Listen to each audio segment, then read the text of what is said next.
ఆకాంక్షను తొక్కిపెట్టినటువంటి కాసు బ్రహ్మానందరెడ్డి అనేటువంటి దుర్మార్గుడు అతని పేరు మీద ఇక్కడ నేషనల్ పార్క్ ఉండడం ఇది తెలంగాణ జాతిని అవమానించడమే తప్ప ఇంకొకటి కాదు.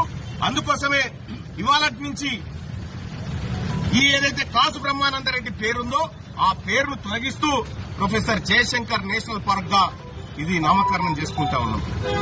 అయితే ఇక్కడ ప్రభుత్వాన్ని పేరు మార్చుడు కాడ మేమేం డిమాండ్ చేస్తలేం గానీ ఆ నరరూప రాక్షసుని విగ్రహాన్ని అక్కడి నుంచి తొలగించి అక్కడ ప్రొఫెసర్ జయశంకర్ సార్ విగ్రహాన్ని మీరు పెట్టండి అని చెప్పి చెప్తా ఉన్నాం. ఒకవేళ మీరు పెట్టకపోతే రేపటి మా ప్రభుత్వం బీసీ ప్రభుత్వం ఏర్పడిన తర్వాత ఖచ్చితంగా అక్కడ కాసు బ్రహ్మానందరెడ్డి విగ్రహాన్ని ప్రొక్లైనర్ తోని పెకిలిచ్చి అవతల పడేసి సగర్వంగా నిలువెత్తు విగ్రహాన్ని మా జయశంకర్ సార్ విగ్రహాన్ని అక్కడ పెట్టుకుంటాం.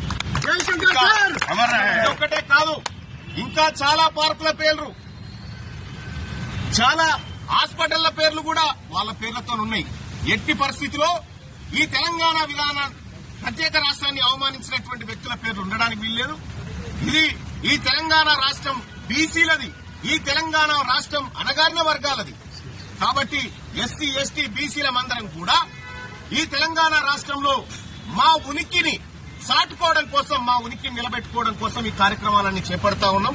ఇలా కేబీఆర్ పార్క్ ఒక్కటే కాదు, ఇంకా చాలా వాటి పేర్లు మార్చేది ఉంది. ఆ పరంపర ఉద్యమ కార్యాచరణగా ముందుకు తీసుకొని పోతాం. అలాగే మన బీసీ నాయకుడు మన మదన్ మోహన్ అన్న, అలాగే మన విష్ణు అన్న, మన BC JAC coordination committee chairman అయినటువంటి సుధగాని హరిశంకర్ గౌడ్ గాని, అలాగే ఇక్కడికి ఇచ్చేసిన మా సోదరిమణులు గాని, మా బీసీ పొలిటికల్ జేఏసీ నాయకులందరం కూడా రాష్ట్ర ప్రభుత్వానికి ఒక రిక్వెస్ట్ రూపంలో చెప్తా ఉన్నాం. కాసు బ్రహ్మానందరెడ్డి విగ్రహాన్ని మీరు తీస్తారా, మమ్మల్ని తీయమంటారా, మీరే డిసైడ్ చేసుకోరని చెప్పి తెలియజేస్తా ఉన్నాం. ఇక్కడ ఉండాల్సింది మా ప్రొఫెసర్ జయశంకర్ సార్ నిలువెత్తు విగ్రహం ఉండాలి. ధన్యవాదాలు. ఈ కార్యక్రమానికి ఇచ్చేసిన